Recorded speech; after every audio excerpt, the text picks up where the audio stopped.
It is the year 1440. Scotland is a kingdom bleeding. Its king, James II, is just 10 years old, a child sitting precariously on a throne, surrounded by ambitious men. Power in Scotland isn't central. It belongs to the great families, the clans, and no clan is mightier or more feared than the House of Douglas. The Black Douglases are the Shadow Kings. They control vast territories from the English border to the Highlands. Their military might rivals the king's own.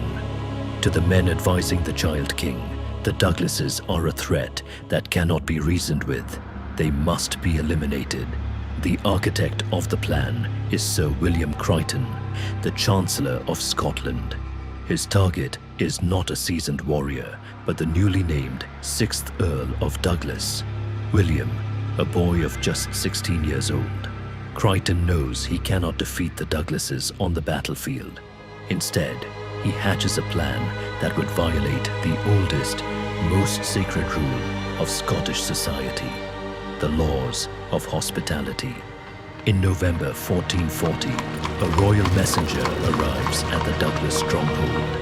He bears an invitation from the child king himself, inviting his cousins, the young Earl William and his 12-year-old brother David, to a magnificent feast.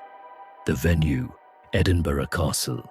The purpose, to build a lasting friendship between the boy king and his mightiest subject.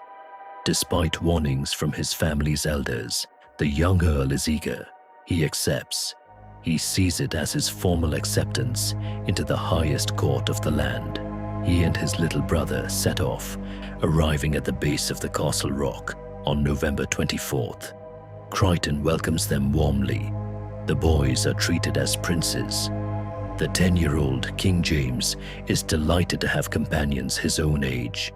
The boys spend their first evening together, playing, laughing, completely oblivious to what is coming. The next evening, the grand banquet begins. The great hall of Edinburgh Castle is alive with noise. Music plays, wine flows freely, and a multi-course feast of venison, boar, and fine fish is served on silver platters.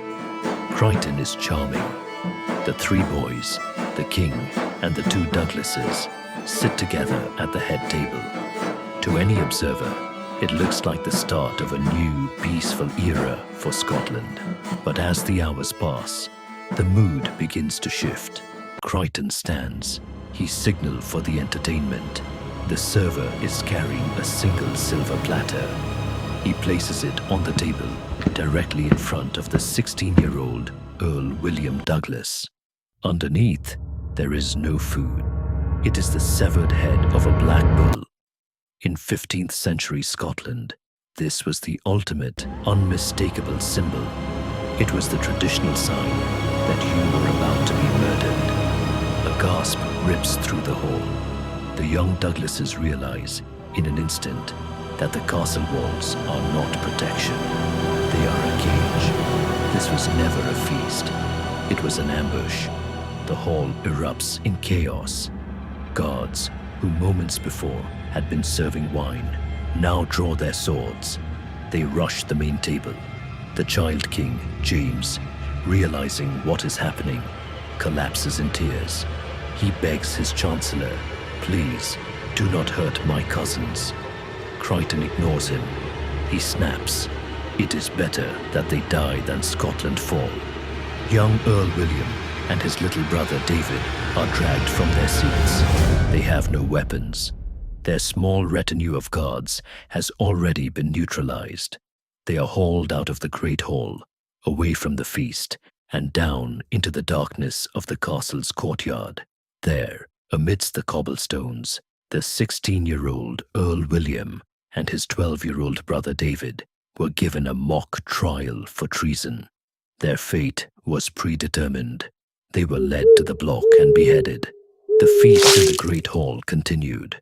The wine was poured, the music resumed, but the silence that fell over Scotland would last centuries.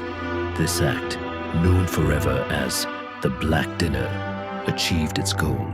The immediate threat of the Black Douglases was neutralized. Chancellor Crichton had secured his power. But this was the ultimate ironic tragedy. By violating the law of hospitality, Crichton didn't bring peace.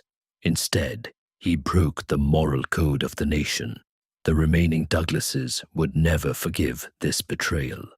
For the next 100 years, Scotland was plunged into a series of brutal, bloody civil wars between the Crown and the Clan. As the House of Douglas sought vengeance for the murder of 2 children, invited to a friendly dinner,